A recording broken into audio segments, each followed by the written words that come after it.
Хуулийн төслийг бол дэмжиж байгаа. За тэгээ энэ хууль 5 жилийн хугацаатай хэрэгжих хууль юм байна. Тэгээ энэ 5 жилийн хугацаанд энэ стратегийн ажил болгох бүтээгдэхүүн маань хэвийн болчихно гэж үзэж байна уу? Энэ хооронд ямар арга хэмжээ та бүхэн авах гэж байна? За сая үүссэн бензиний хомсдлын асуудлууд ер нь шалтгаан юу байсан бэ? Үүнийг дахиж гарахгүй байх тал дээр яам холбогдох байгууллагууд ямар арга хэмжээ авч ажиллаж байна гэж асууя.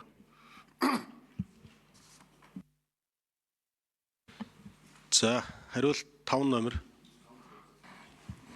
За цөмөрлөг гишүүний асуултанд хариулъя. 5 жилийн хугацааг яагаад тавьж байгаа вэ гэвэл манай улсын нийт импортын шатах тослох материалын нийт импортын 95-аас 97%-ийг манай хойд хөрш маань одоо нийлүүлдэг. Хойд хөршийн маань одоо үйлдвэрүүдэд шинжлэх мөн бас одоо геополитикийн нөхцөл байдалтай холбоотой зарим ажиллагааны хүрээнд бас саатлууд үүсээд байгаа. Тэгэхээр энэ олон улсын судлаач шинжээчдийн үзэж байгаа байр суурийг харуул энэ нөхцөл байдал бол ойрын ирээдүйд бас бүрийн шийдэгдэх нь эргэлзээтэй байгаа учраас хуулийн төслийг 5 жилийн хугацаа хүртэл тавья гэсэн ийм хугацаатай орж ирж байгаа. Нэг. За хоёрдугаар асуудлын тухайд бол сая орж ирсэн саяын одоо хямралт байдлын асуудал бол импортоор орж ирсэн манай улсын хэрэглээний одоо импортын тоо мэдээг сараар нь харуул одоо Оросын улбаны улс болон бүгд найрамдах хятад улсаас яг нийлүүлдэг хэмжээндээ л нийлүүлсэн байгаа. Тэгэхээр энэ бол одоо ард иргэдийн дунд бас энэ нээлттэй мэдээллийн их үүсвэрээс одоо янз бүрийн одоо буруу зөв мэдээллээс үүсэж бас очрлолт үүссэн, дугаарлалт үүссэн гэдэг ийм л одоо байр суурьтай байна. Бид 58 мянгаыг 10 дугаар сард авах байсан бол 54 мянгаыг оруулж ирсэн. За 4 мянгаыг нь бол 11 сар гаргаад нөхөж авсан ийм байдалтай байгаа. Дутагдал бол тэгж их бол байгаагүй. За одоо бол бид нөөц бүрдүүлэх чиглэлд бол тодорхой хэмжээний хөнгөлөлтөө зээлийг аж ахуйн нэгжүүдэд гаргаж өгчээж бид энэ нөөцөө бүрдүүлэх ёстой. Мөн бас манай улсын нийт хэрэглээ жилдээ 20-25%-аар өсөд байна. Энэ маань одоо уурхайн үйлдвэрлэл бит одоо хэмжээ эрс өсөж байгаатай холбоотой. Иргэжил гэхэд бид нэр үндсэндээ 2026 онд 100 сая тонн нүүрс экспортлно гэж төлөвлөсөн. За энэ бол бас нэг 20 орчим хувийн өсөлтийг биднэрт өгнө. Ойрын 5 жилдээ манай нефтийн бүтээгдэхүүний хэрэглээ 2 дахин өснө. Тийм учраас бид бол энэ урьдчилж саваа бэлтгэх, за мөн нөөцөө бүрдүүлэх, за дид үтсээ бий болгох энэ чиглэлд бас энэ хуулийг санаачилж оруулж ирж байгаа. За цөмөрлөг шүү тодруулсан. Өмнө нь Оросын улбаны улстай нэг байгуулахаар нэг авиа бензиний нэг гэрээний асуудал яриадсан. Тэр ер нь ямар байдалтай явж байгаа. Тэрийг та бүхэн ойрд оруулж ирэх үү? За тэгээд энэ Оросоос гадна бүгд найрамдах хятад ард улсаас нефт импортлж байгаа асуудал байгаа. Энэ ер нь хэмжээ нь ямар шиг байд юм бэ?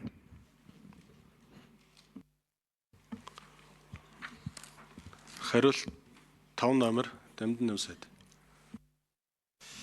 За авиа бензиний одоо хилцээр бол өнгөрсөн 4-р сард улсын их хурлаар орж ирээд одоо буцсан 8 асуудал яригддаг. За энэ хилцээр бол удахгүй улсын их хурлаар бид бүхэн оруулж ирнэ гэж төлөвлөж байна. 8 бэрхшээлтэй асуудал байснаас 7-ыг Оросын улбаны улсын талтай сая Монгол Улсын ерөнхий сайдын айлчлалын хүрээнд хилцээр хийж Монголын одоо талын томьёоллоор шийдвэрлэе гэдэг одоо шийдвэрт хүрсэн байна. Хилцээ эдвөхтэй явагдаж байна. Тун удахгүй улсын их хурлаар одоо гэрээ хилцлийг байгуулах зөвшөөрөл авахаар улсын их хурл руу оруулж ирнэ. Нэг асуудал байгаа. Тэр асуудал нь бол зайлшгүй их хурлаар орно. Өөрөөр хэлбэл өнөөдрийн одоо байгуулагдсан гэрээ хилцээний хүрээнд байсан одоо хууль эрх зүйн орчин ирээдүйд өөрчлөгдвөл энэ гэрээ хилцэлд одоо хамаарахгүй шүү гэсэн утгатай ийм заалтыг одоо Оросын улбаны улсын талаас заавал одоо оруулж өгөөч гэдэг хүсэл тавьсан. За энэ заалтаас бусад бүх асуудлууд төр бол бид нэр Монгол улсынхаа одоо байр суурийг томьёолж хийсэн байгаа. За энэ хууль бол орж ирнэ. За хоёрдугаарт бол бүгд найрамдах хятад ард улсаас орж ирэх автобензин болон дизель түлшний хэмжээг бол нэмэгдүүлж байна. Манай хэрэглээгээ нөхж байгаа учраас за дизель түлшний хувьд бол бид нэр PetroChina International компаниас 10,000 тонн. За нийтдээ бол 17.8 мянган тонныг авсан байна. За дизель түлш шатуу I92 бол 5,000 тонныг авч байгаа. За бид нар дамжуулан ачих хүчин чадлаа нэмэгдүүлж байна. За урдаас авах бензин бол Евро 5 стандарттай байдаг учраас үнийн зөрүү бол нэлээд гараад байгаа. I92 автобензин дээр мөн бас дизель түлшин дээр. Яг гэвэл энэ стандарт нь өндөр юм. За нэмж Батцамбал гишүүн тодруулцгаая. Энэ мэрэгжлийн думыг л асуулт байхад би сайн мэдэхгүй юм. I92 дотор нөгөө евро биш гэдэг байгаа шүү дээ. Энэ ялгаа ер нь ингэ байгаад байх юм уу? Энэ ялгааг ер нь цаашдаа арилгах чиглэлийн бодлого байх уу?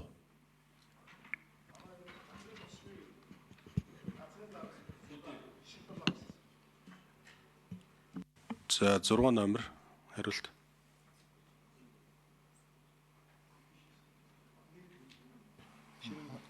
За ажил төр эрдэс байлгийн яамны газрын төсний бодлогын газрын дарга шигтлээ. 92 автын зэн дотроо Евро 2, Евро 3, Евро 4, Евро 5 гэд Евро 6-ад бүгд хятад ард тус шилжчихсэн байна. За энэ бол байгаль орчин экологид үзүүлэх бохирдлын хэмжээ буюу хөхрийн хэмжээгээр ялгагддаг байгаа. Хүний эрүүл мэндэд нөлөөлөл байгаль орчинд үзүүлэх нөлөөллөөр ялгардаг байгаа. За Евро 5 стандартын бүтээгдэхүүн бол 10 хүртэл ppm хөхөртэй байдаг бол Евро 2 стандартын бүтээгдэхүүн 500 ppm хүртэл хөхөртэй байдаг. Өөрөөр хэлбэл 50 дахин их хөхөртэй. За хамгийн гол асуудал бол Монгол улсад Евро 2 стандартын бүтээгдэхүүн төлхөө эргэлж байгаа шалтгаан нь бол цэвэр үн. Өнөөдөр $705 бид нар тогтворжуулсан үнээр Евро 2 стандартын бүтээгдэхүүн худалдаж авч байна. Гэтэл Орос улбооны улсын зах зээл дээр Евро 5 стандартын бүтээгдэхүүн өөрөө $850 хүрсэн байна. Өөрөөр хэлбэл 150 орчим $100 үнийн зөрүүтэй байгаа учраас бид нэр одоо литр тутамд энэ маань өөрөөр хэлбэл жижиглэнгийн үн дээр бол 400 орчим төгрөгийн зөрүү гараад байгаа. Бид бол сонголтыг бий болгож аль альнийг импортлж байгаа. Хэрэглэгч сонгоод хэрэглэх боломжтой. Ер нь 2012 оноос хойш үйлдвэрлэсэн автомашин бол Евро 5 стандартын бүтээгдэхүүнийг хэрэглэх зорилттой үйлдвэрлэгдсэн байдаг. За улсын хурлын гишүүн Соронзон болт.